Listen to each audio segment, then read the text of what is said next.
Anies makin berulah. Lantik 3 pejabat jelang akhir masa jabatan. Ditulis oleh X Hardi. Menjelang masa akhir jabatan, Anies makin banyak melakukan hal-hal aneh dan bikin geleng-geleng kepala. Ketua DPRD DKI Jakarta Prasetyo Edy Marsudi heran dengan langkah Anies yang melantik 3 pejabat eselon 2 pada Selasa kemarin.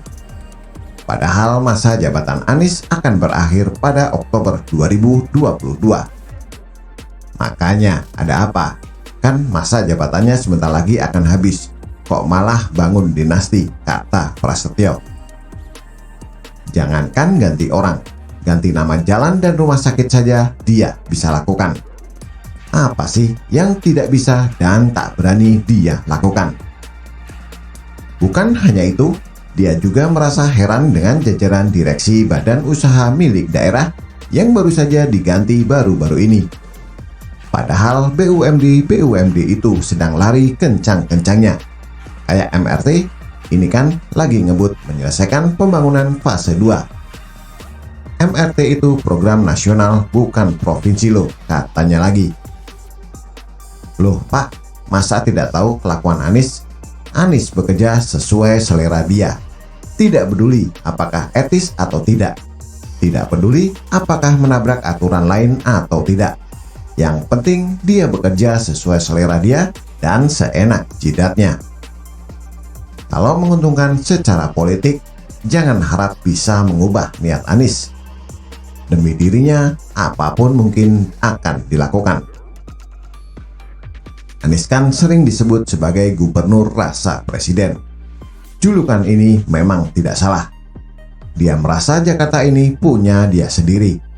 Bahkan kadang merasa kayak presiden dan negara ini seolah punya dia.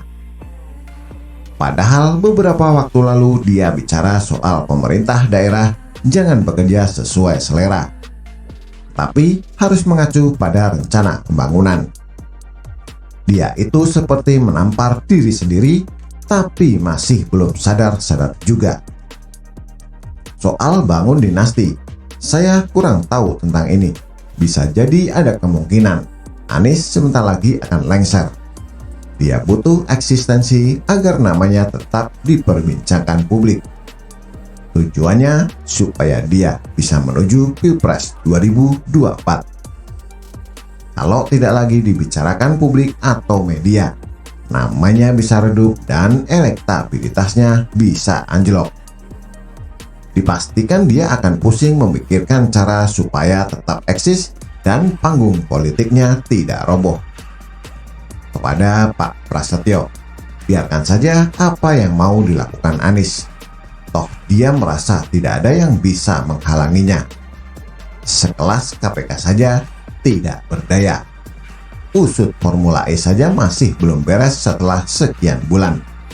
Katanya masih lanjut. Mungkin lanjut memantau, melirik, mengintip, memelototi, memandang, dan lain-lain. Apalagi kasus Apeng yang merugikan negara hingga 100 triliun lebih. Katanya lebih banyak peran Kejagung ketimbang KPK. KPK saat ini seolah tidak bisa diharapkan. Hadapi Anies saja seolah masih ragu dan tanggung-tanggung. Biarkan saja Anies berbuat seenaknya.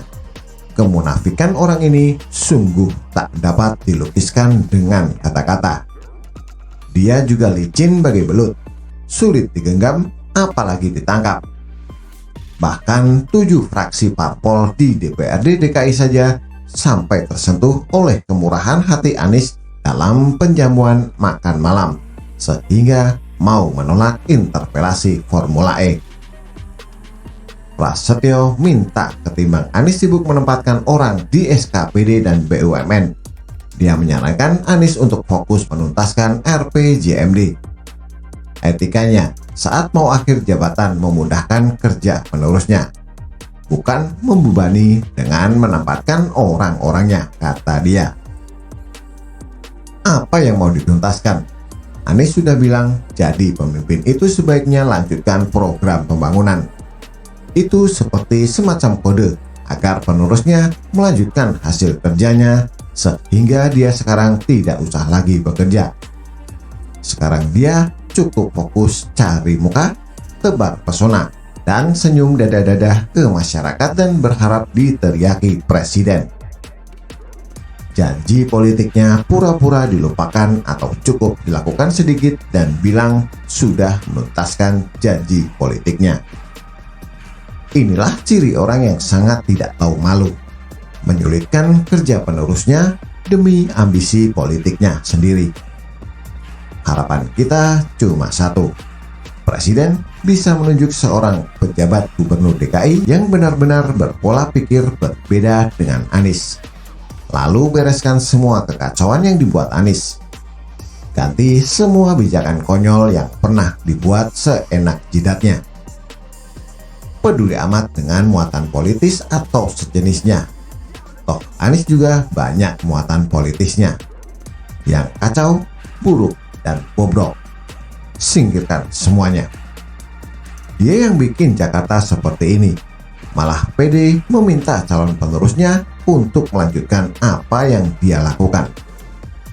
Bagaimana menurut Anda? Silahkan tulis komentar di bawah.